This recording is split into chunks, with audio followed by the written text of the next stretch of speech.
তো আমি আজকে এই তিনটি গুণাবলী কথা উল্লেখ করতে চাই। আমি বিশ্বাস করি জাতির এই ক্রান্তি লগ্নে আমরা শহীদ প্রেসিডেন্ট জিয়া রহমানের অনুসারী জনাব তারেক রহমান দীর্ঘ 17 বছর বিদেশি নির্বাসিত থেকে আমাদের সংগঠিত করেছেন এবং আমরা স্বৈরাচারী আওয়ামী লীগের বিরুদ্ধে সংগ্রাম করেছি। সেই সংগ্রামে তিনি দিক নির্দেশনা দিয়েছেন। বিসমিল্লাহির রহমানির রহিম। আজকে শহীদ প্রেসিডেন্ট জিয়া রহমানের 90তম জন্মবার্ষিকী উপলক্ষে আমরা এখানে সমবেত হয়েছি। আমি তার জীবনের একটি ভিন্ন দিক নিয়ে আপনাদের সামনে কয়েকটি কথা বলব। সচরাচর শহীদ প্রেসিডেন্ট জিয়া রহমানের জীবনের যে গৌরবময় দিকগুলো সেগুলো আমরা জানি, কিন্তু তার কয়েকটি বৈশিষ্ট্য যার সম্বন্ধে আজকে নতুন প্রজন্ম হয়তো অবস্থা নয়, আমি সেই সম্বন্ধে কথা বলব। সর্বপ্রথমে আমি তার জীবনের তিনটি বৈশিষ্ট্য আমি উল্লেখ করতে চাই। প্রথমটি হচ্ছে শৃঙ্খলা। আপনারা জানেন তিনি একজন সৈনিক ছিলেন এবং তিনি যখন রাষ্ট্র পরিচালনার দায়িত্বে এসেছিলেন তখনও কিন্তু তিনি জীবনের প্রতিটি ক্ষেত্রে সেই শৃঙ্খলা বজায় রেখেছেন।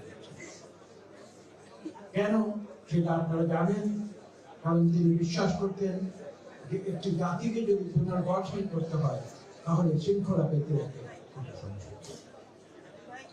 তার যে দ্বিতীয় বৈশিষ্ট্যটি আমি উল্লেখ করতে চাই সেটি হচ্ছে সময়ানুবর্তিতা।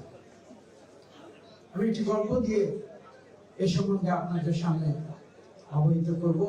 সেটা হচ্ছে যে তিনি যখন প্রেসিডেন্টের দায়িত্বে ছিলেন এমনি একটি সভায় তিনি গিয়েছিলেন, আলোচনা সভা, সেমিনারে, এবং তিনি সেমিনারে যখন উপস্থিত হলেন সঠিক সময়ে তখন দেখলেন আয়োজক বৃন্দের কয়েকজন লোক ছাড়া উপস্থিত মাত্র কয়েকজন রয়েছে, পুরো হল খালি।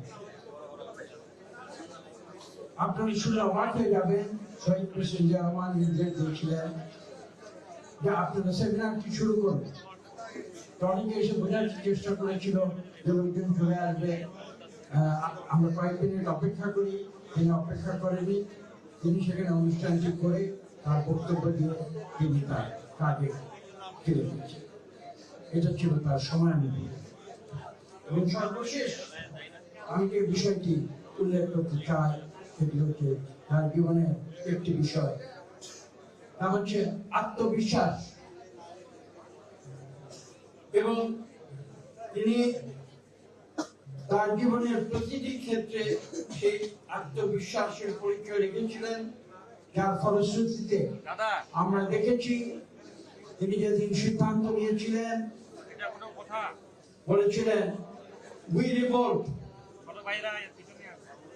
তার সেই আত্মবিশ্বাস অনেকে তাকে বলতে চেষ্টা করেছিল একটি শক্তিশালী সামরিক বাহিনী তখন 71 সালে পাকিস্তান, তার বিরুদ্ধে আপনি কিভাবে বিদ্রোহ ঘোষণা করবেন? তিনি বলেছিলেন যে আমি বিশ্বাস করি আমি অন্যায়ের বিরুদ্ধে প্রতিবাদ করে আমি বিদ্রোহ করব এবং আমরা জয়ী হব। তিনি জয়ী হয়েছিল। তো আমি আজকে এই তিনটি গুণাবলী কথা উল্লেখ করতে চাই। আমি বিশ্বাস করি জাতির এই ক্রান্তি লগ্নে আমরা শহীদ প্রেসিডেন্ট জিয়া রহমানের অনুসারী।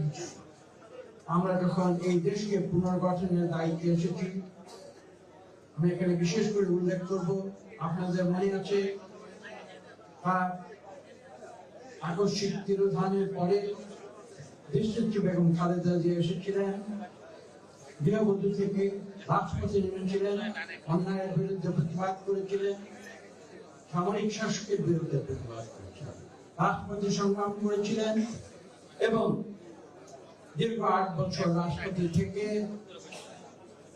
জনগণের অধিকার আন্দোলনের মাধ্যমে তিনি স্বৈর সেনা শাসককে বিদায় করেন। ঠিক তেমনি ভাবে তার পরবর্তীতে আপনারা দেখেছেন আর শহীদ প্রেসিডেন্ট জিয়া রহমানের উত্তরসূরি বেগম খালেদা জিয়ার উত্তরসূরি জনাব তারেক রহমান দীর্ঘ 17 বছর বিদেশি নির্বাসিত থেকে আমাদের সংগঠিত করেছেন এবং আমরা স্বৈরাচারী আওয়ামী লীগের বিরুদ্ধে সংগ্রাম করেছি। সেই সংগ্রামে তিনি দিক নির্দেশনা দিয়েছেন এবং সর্বশেষ ছাত্র জনতা বিপ্লবের মাধ্যমে আমরা এদের থেকে স্বৈরাচার দূর করেছি জনাব তারেক রহমানের নেতৃত্বে। সেই ধারাবাহিকতা শহীদ প্রেসিডেন্ট জিয়া রহমান থেকে শুরু করে বেগম খালেদা জিয়া এবং সর্বশেষ জনাব তারেক রহমান, তার মাধ্যমে আমি বিশ্বাস করি বাংলাদেশে আমরা গণতন্ত্র ফিরিয়ে আনবো, যে গণতন্ত্রের জন্য বাংলাদেশ সৃষ্টি হয়েছিল। এবং দ্বিতীয়ত আমি এটাও বিশ্বাস করি শহীদ প্রেসিডেন্ট জিয়া রহমান যে কথাটি বলতেন উৎপাদনের, আমরা আজকে অনেকে উন্নয়নের কথা বলি কিন্তু শহীদ প্রেসিডেন্ট জিয়া রহমানের বক্তব্য ছিল উৎপাদনের রাজনীতি, অর্থাৎ আমরা নিজেরা উৎপাদন করব দেশের ভেতরে এবং সেই উৎপাদনের ফলশ্রুতিতে একদিকে উন্নয়ন যেমন হবে ঠিক পাশাপাশি সেই উৎপাদন প্রক্রিয়ার মাধ্যমে বাংলাদেশের প্রতিটি মানুষের কর্মসংস্থান এবং সেই বিষয়ে লক্ষ্য রেখেই কিন্তু তিনি উৎপাদন শব্দটি ব্যবহার করতেন। আজকে শহীদ প্রেসিডেন্টের প্রদর্শিত সেই পথ অনুসরণ করে আমরা আগামীতে জনাব তারেক রহমানের নেতৃত্বে নতুন বাংলাদেশ আমরা করে তুলব, এই প্রত্যয় আমাদের আছে। শহীদ প্রেসিডেন্ট জিয়া রহমানের জীবনের আরো একটি কথা এখানে উল্লেখ করতে হয়, নাহলে হয়তো আমার বক্তব্য অসম্পূর্ণ থাকবে। আমি ইতিহাসের পেছনে ফেলি।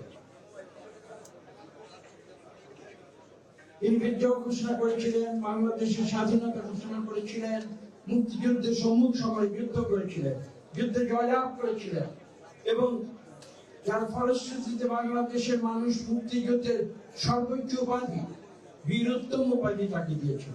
কিন্তু আমি ফিরে যাচ্ছি 1965 সালে খেমখারান সেক্টর, সেখানে জিয়া রহমান তখন তরুণ একজন সামরিক একজন অফিসার, তিনি সেই যুদ্ধে তিনি বীরত্বের সঙ্গে তৎকালীন দেশকে তিনি রক্ষা করে তার দেশপ্রেমের যে উদাহরণ দিয়েছিলেন, সেটাই পরবর্তীকালে তাকে স্বাধীন বাংলাদেশ সৃষ্টির পথে অনুপ্রাণিত করে।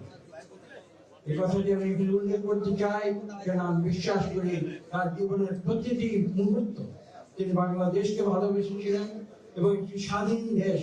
আমরা শুনেছি সেই সময় 60-এর দশকের শেষ দিকে তিনি যখন করাচিতে যখন তিনি কর্মরত ছিলেন, তখন মাঝে মাঝে আমাদের তৎকালীন পূর্ব পাকিস্তান থেকে তার পরিচিতরা যখন তার কাছে করাচিতে যেতেন, তিনি তখন সামরিক বাহিনীতে ছিলেন, তা সত্ত্বেও যখন তার সঙ্গে সাক্ষাৎ করতেন, তাদের সঙ্গে আলোচনায় তিনি যে বিষয়টি নিয়ে আলোচনা করতেন সেটা হচ্ছে তৎকালীন পূর্ব পাকিস্তানের যে বঞ্চনা পাকিস্তান আমলে, কিভাবে দেশমাতৃকা তৎকালীন পূর্ব পাকিস্তান সেই দেশের মানুষের কল্যাণ কিভাবে করা যায় সেই বিষয়গুলো কিন্তু 1965 সালের পরে তিনি আলোচনা করেছেন, আমরা তার চাক্ষুষ প্রমাণ পেয়েছি।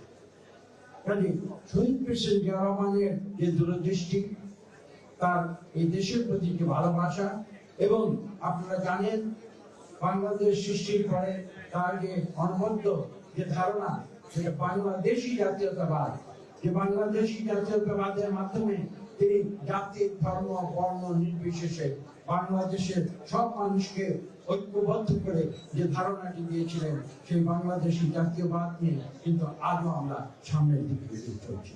এই ধারণা কিন্তু শহীদ প্রেসিডেন্ট জিয়া রহমানের সৃষ্টি।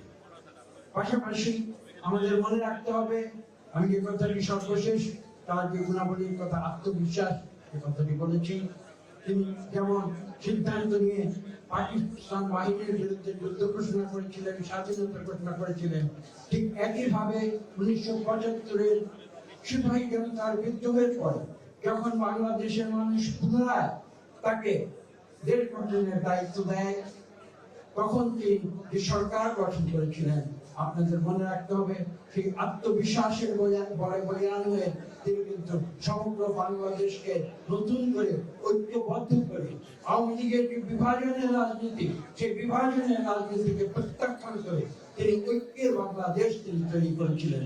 অনেকে সমালোচনা করেছিলেন যে তিনি কিছু ব্যক্তিকে তিনি নিয়ে এসেছিলেন, কিন্তু তার আত্মবিশ্বাসের পরে তিনি বলেছিলেন যে আমি বাংলাদেশকে করতে চাই, বাংলাদেশের সব মানুষকে নিয়ে একটি নতুন দেশ আমি করতে চাই। এই ছিল তার প্রতিনিধি, এই ছিল তার বিশ্বাস। আমি বক্তব্য দীর্ঘ করবো না, আপনারা বক্তব্য শুনবেন, কিন্তু আমি এইটুকু বলবো, আজকে এই জাতির ক্রান্তিকারে আসুন আমরা নতুন প্রজন্মের কথা বলি। নতুন প্রজন্ম হয়তো শহীদ প্রেসিডেন্ট জিয়াউর রহমানের জীবনের অনেক কিছু জানে না, আপনারা সেখান থেকে শিক্ষা গ্রহণ করুন এবং আমি বিশ্বাস করব যে শহীদ প্রেসিডেন্ট জিয়াউর রহমানের যে প্রদর্শিত পথ, সেই পথ অনুসরণ করে বাংলাদেশকে আমরা বিশ্বের বুকে একটি সম্মানশীল জাতি হিসেবে পুনঃপ্রতিষ্ঠিত করতে সক্ষম হব। আল্লাহ হাফেজ, সকলকে ধন্যবাদ।